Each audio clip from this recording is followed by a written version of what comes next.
Welcome to another episode of Field Notes, Insights and Strategies for the Travel Marketer. My name is Eric Hultgren. On today's episode, Holly Laurencelle stops by.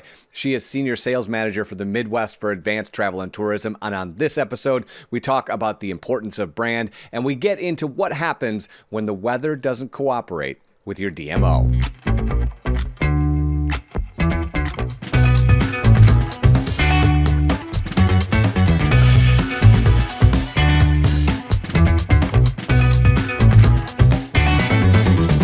And as I said, it is always my pleasure to talk to my dear friend Holly, who joins us on the podcast. Holly, how are you, my friend? I am fantastic. I'm enjoying this wonderful northern Michigan weather. It is very much needed in our tourism space. So as some people who live in Michigan don't always love the winter, I completely embrace it and am thoroughly enjoying the last 6 to 8 inches we've gotten. That's actually a great place to start, Holly. But before we get there, give people kind of a bit of sense. How long have you been with the company? How long have you been with Advanced Travel and Tourism?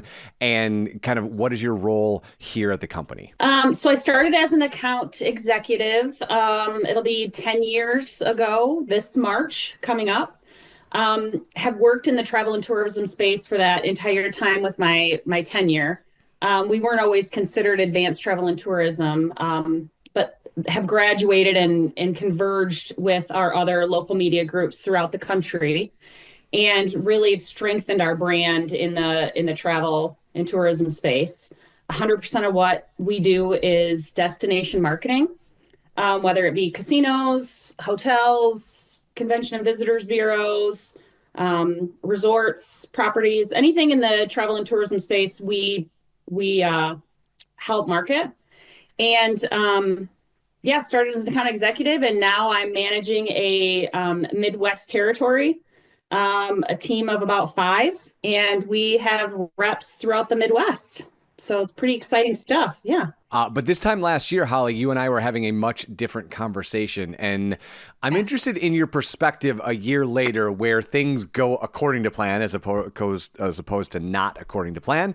If you're a DMO, what sort of muscles should you be building up, especially if you rely on something like this? We will get some in the Midwest, we will get some semblance of a summer. Might not be as hot, might not be as cool, might be a little bit rainier, but you will get a summer. This is the only season where it's kind of catch as catch can. And so, when you talk to DMOs, like, how do you kind of build up that muscle with them that they can adapt to these sorts of things and maybe pivot if they have a year like they did in 24, as opposed to what we're having right now, which is record colds, record snow, record. Yeah. I mean, you can't convince people to come and look at mud, right? Which is what we had. We have our transition seasons, we call them mud seasons. But when you have a destination that relies on winter pretty heavily and doesn't have one, you start to have those conversations about what's next. We had to do a lot of shifting last year, where we shortened our campaigns a little bit and shifted the messaging. We had earlier spring messaging, earlier summer messaging, and started talking about, instead of book now, plan now, it was start planning your trip for summer now. And so we adjusted. We never want to turn the lights off, right? Sure. We always want to be in front of those travelers, no matter when they're going to come. If they're not coming in the winter, let's get them to make that decision to come in the summer. So how do we do that? And we started planning earlier for that. So our seasons were lengthened. Our summer promotion season was lengthened quite a bit last year in terms of shifting that messaging. When I was talking to Kyle, we were talking about itineraries and how everybody needs them. And if you're a DMO, you can get kind of bored of them because you have to put out the kind of same messaging over and over and over again. We were talking about ways to freshen that up. But I'm wondering, I'm curious, I should say, if at any point last year, if these DMOs were thinking of kind of shifting the lens on those itineraries to get people to still come in the winter and maybe do something differently. We've started doing that quite a bit. And with one of our destinations, Munising in particular, we did side-by-side. So we started talking about having a side-by-side adventure with UTVs instead of snowmobiling. Because there was no snow, it was virtually impossible. But we also know that the consumer that has a snowmobile oftentimes has a side by side, a UTV. That's who they are. It's ingrained in them. And so we started shifting that messaging around to be, we know you can't come up here and go snowmobiling, but hey, we can extend this UTV, this side by side. The trails are open, they're muddy, they're fun, they're wet, they're all the things that you love. Come up and enjoy that instead. So that was one of the ways that we did shift our messaging with those itineraries for those folks. When you're talking about that, we're kind of leaning into the idea of branding. Like, what does a place like Munising stand for? And as we're talking about that in 2025, up against all of the technological distractions, and we'll get into that here in a second, but like all the technological distractions, how important is it for DMOs, CVBs, whomever, to focus on brand this year and going forward? Oh, I think it's extremely important. A strong brand in a destination. There's so much competitive landscape, right? Especially post COVID. And I hate to bring COVID up now because we're past that. But in reality, COVID brought everybody out of their houses and into the wild, right? So especially in Michigan and the Midwest, when there's so much to do outside and there's so much competition of waterfalls and trails and biking and all of that, your the strength in your brand is going to set you apart. Now, whether that is the strength in your brand in terms of creative, visual assets, the content you have on your website, all of those things are going to start to set you apart because that outdoor recreation competitive landscape is so much larger than it was 4 years ago. So a brand is essential more than it ever has been now. On our last episode, Kyle Sticknote was talking about how a travel marketer or a DMO can stand out in a crowded space. But you have to think differently than everybody else. You asked earlier, like, what can DMOs and places do to gain more attraction? Everybody's telling the same story, Eric. It's, hey, we've got great shopping and great restaurants and a vibrant nightlife and cool. Like, everybody's telling a similar story. How can you do it different? How can you be a disruptor in that space?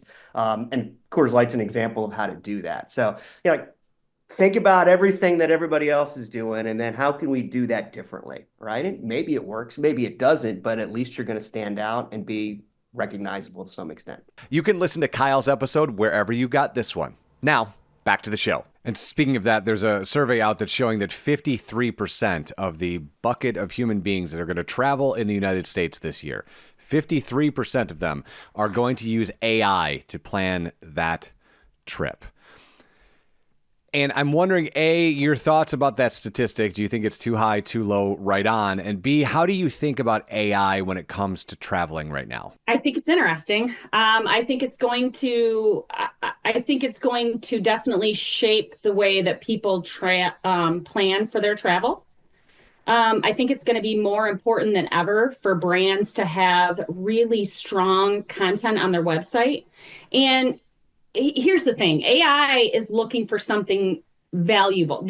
They look at the content and then they say, what's the added value here? What's something unique? What is something more valuable than all of the other content we're seeing? What is that piece that's going to add that value? And that's what they're going to pull. So it's going to be more important than ever for you to have really strong content on your website as a destination marketer and ensure that the content that you do have is uniquely different. It's adding some kind of additional value to what everybody already knows, right? So I see there's going to be a lot stronger play for content on websites that's unique and different. And I also see that utilizing things like chatbots on destination websites to interact with a chatbot in real time can be hugely valuable in that planning process when you're trying to answer those frequently asked questions. That's a way that you can do that now in a way that's really useful for the user. It creates a great user experience and they feel like their questions are being answered in real time. So those are just two ways that I see AI coming into play for that. And what's interesting about your answer is when you think about it, it's this kind of snake eating its tail, right? Because marketers in any sector saw AI as a chance to make 750,000 pieces of content in 45 seconds. And what do you create? You create a lot of mediocre content that then the AI doesn't read when it wants Holly to come to Munising. Correct. Yeah. Yeah, it's insane. Everything is, you're going to have to be sharper with the utilization of AI.